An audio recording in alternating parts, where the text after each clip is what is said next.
There leading the charge. Great penetration. Once again, the Houston verbal commitment, Ed Oliver. Yeah, the usage of the hand, so important for young players. You there, Michael Carter, one of the players who's really stood out this week out of the state of Georgia, top four of Georgia, Bama, Auburn, Clemson, also has a Georgia Tech official visit set up. 4th and 1, looking like Team Highlight's going to go here. Nothing to lose early on. Haskins incomplete behind his target, Eddie McDoom. And Team Armour will take over as Haskins couldn't hook up with the Oregon verbal. That's on Dwayne Haskins. That was a slant route where it was open. It would have gone for a touchdown had he completed it. We got some interesting sights and sounds today. We'll listen in on Herm Edwards. Man of few words. You know what he's Not thinking. a lot coming from Herm Edwards right now, so we'll get back with him a little later. Are you thinking the same thing you are? That was completed. It was a touchdown. You're good at thought bubbles. Yes. Miles Sanders is checked in at running back for Team Armour. And down goes Woody Barrett, the quarterback heading to Auburn. Rashawn Gary, the number one player in the country, is in there. Well, he's the number one player, and he has performed like that throughout the week. Rashawn Gary, you're going to see him come from the top of the screen. He gets the tackle, Jean Delance, to open up his shoulders and get parallel to the sidelines. Gave him a soft corner, and you see the nice use of the hands to be able to turn and get to the quarterback. And he's listed, Tom, as a number one rated defensive tackle, but because of that size, athleticism mix, he can play anywhere along the defensive line. He's Dominic Easley from the 2010 class. All of that versatility, all four spots along the front. Use that speed against him, and they'll go with the delay for Sanders. 3rd down coming up on Gary. You guys have mentioned it throughout the practices this week. He plays up to that number one ranking, doesn't he? Well, Tom mentioned this in the beginning. We've seen on tape what he brings as a football player. Getting a chance to spend a week with him, and throughout the process even, you learn more about the complete package that Rashawn Gary is. Since the moment he has stepped on the field, he has acted like the number one player in terms of effort, and also in terms of how he's carried him, conducted himself off the field as well. When you look at Rashawn Gary, you just don't see a great football player, but you see the little things that make you believe there is a low bust factor with that young man once he transitions to the college No level. red flags.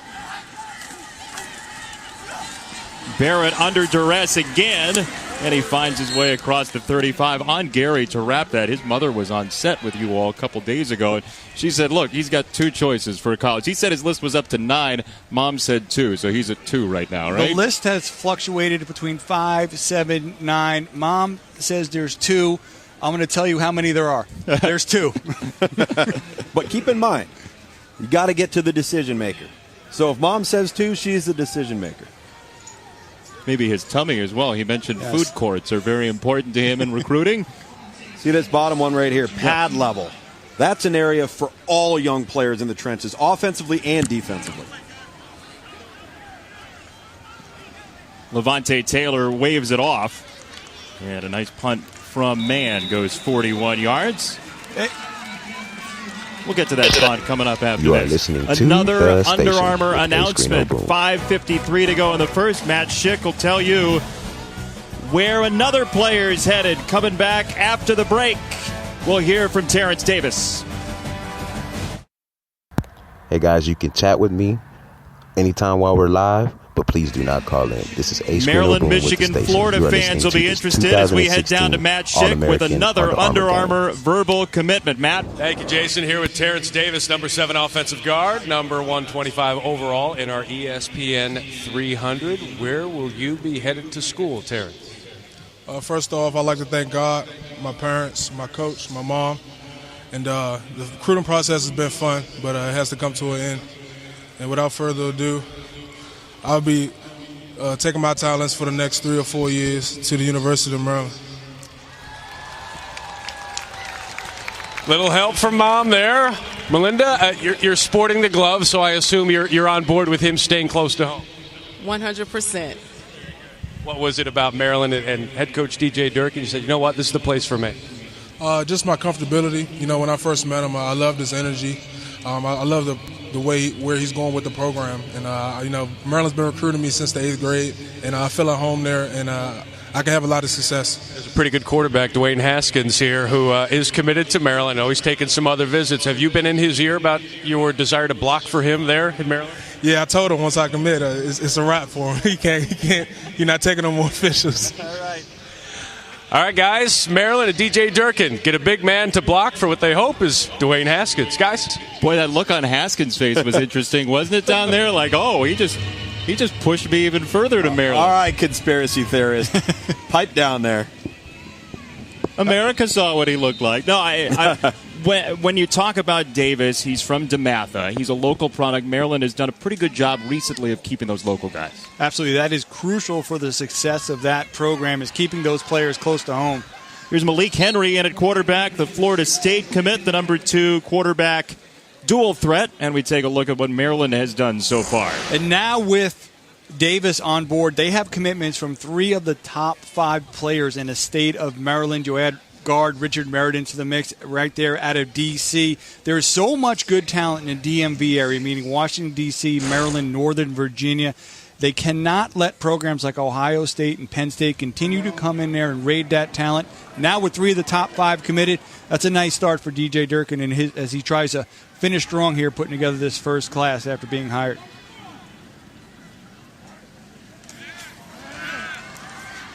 First pass for Henry, and he's got Dredrick Snelson, the Minnesota verbal commit, for a first down. Really well-thrown football here by Malik Henry. One of the things Malik Henry is capable of doing is anticipating the throw, buying himself time by being on time. You saw that out of the slot to Dredrick Snelson, the Minnesota verbal commitment. So very impressive week for Malik Henry. He's been a well-traveled guy at the high school level. Jimbo Fisher, Florida State, very, very excited about the possibilities with him. And keep in mind, DeAndre Francois, the backup at Florida State right now, as a true freshman. That's going to be great competition in Tallahassee.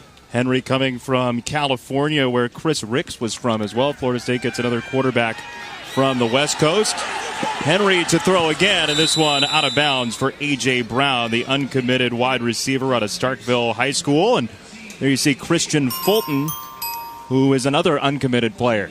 Look at Deion Sanders there working with the defensive back immediately on the sideline for Team Armour, running down and just giving a couple little tips, couple little things, immediately following the play. And those are the types of things that have been so fun to watch during the week. Because when you're out there for 3 hours a day and you're grinding, you're going through drills, and you've got a voice in your ear that you know knows what they're talking about, that carries a lot of weight.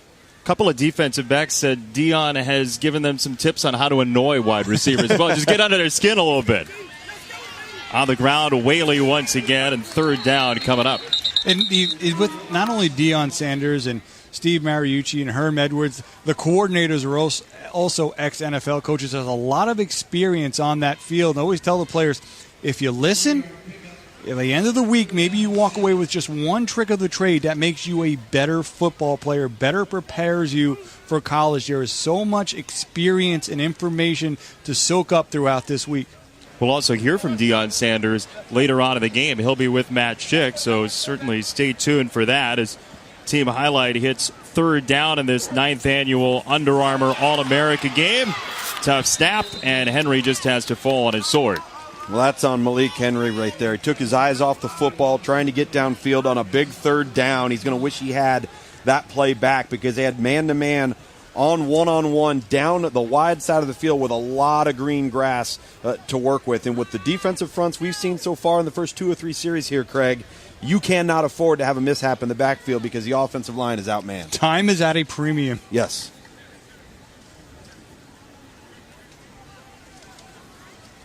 Chauncey Gardner back to receive the punt. Once again, the very talkative Florida verbal commit.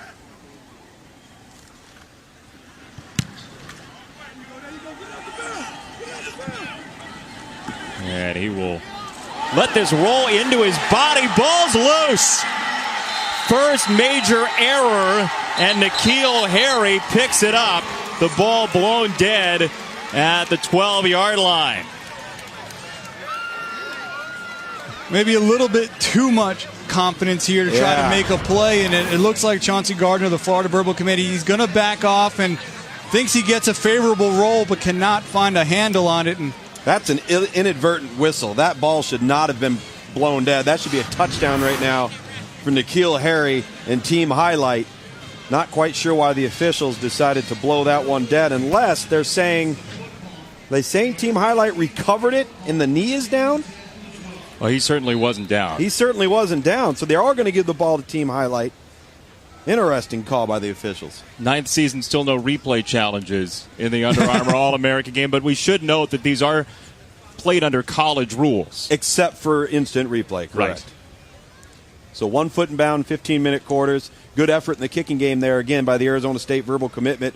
Big performer as a wide receiver throughout the week here for team highlight, N'Keal Henry. Short field now for team highlight and the Florida State verbal commit, Malik Henry. To the end zone, and he's got a touchdown. Eddie McDoom, the Oregon commit, with the score from 12 yards away. An appropriate name, McDoom, making Armour pay for the special teams blunder, and it was really started up front with nice protection. They gave Dwayne Haskins enough time to be able to get set and find McDoom, creating some separation, heading towards the back of the end zone, and delivers the ball. Get a lot of man-to-man coverage down here, and that's really what college football's become. It's a space game. Get your best player matched up one-on-one, that time a slot on the corner route. Very well-thrown ball. Good pocket presence and patience from Malik Henry. Nice capitalization right there on the turnover for team highlight. What'd you like in the pocket there from Henry? Calm, poised, knew where to go with the football, didn't pre-telegraph or try to predetermine. I really like that. So our first points of the board off of a kicking game error. Extra point good for Ricky Aguayo. Muff punt turns into a short field, and with all-stars all over the place, the short field quickly becomes a touchdown. Henry to McDoom for the opening score.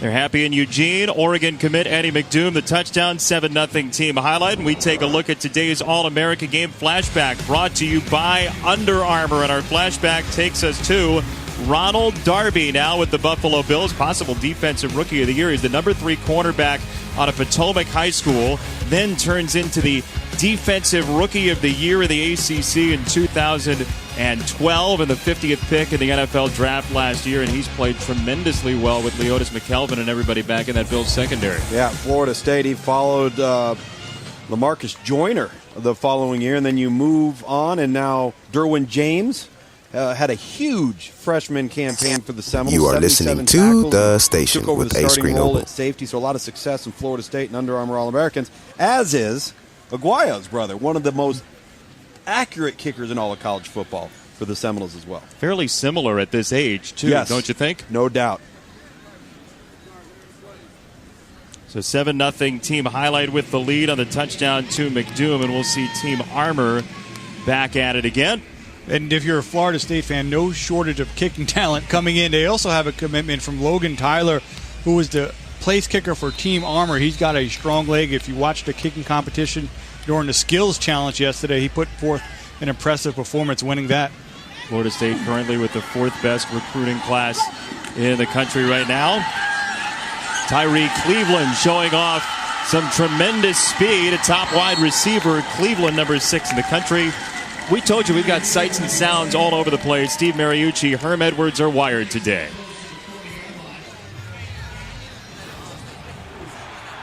What do you got to do there? Make sure you're. I told Ozzy to get away from this. Yeah, you got to be loud and you got to be visual, okay, so they can see you. Hey, D-line, linebacker, look for the screen or the draw now. Play smart. Herm Edwards' advice: play smart to his team right now. Well, smart teams that make few errors, make a couple more plays than the other team, generally have a great chance at success. Matt Fink has checked in at quarterback, the USC commit out of the state of California, and Kareem Walker with a couple of yards across the 40, the top running back in the country with 4. And I think that's what Walker does best right there, is between the tackles, getting downhill. Nice job by the center and 2 guards of getting a body on a body, just creating a little bit of a crease. And he's got that. If he can get a step at the second level, he can take it to the house. But he's not necessarily that big playback as maybe a Ronald Jones that we saw a year ago at USC. But I think he can move the chains and he can punish defenses throughout a game. think maybe the most upside of the quarterbacks here, the USC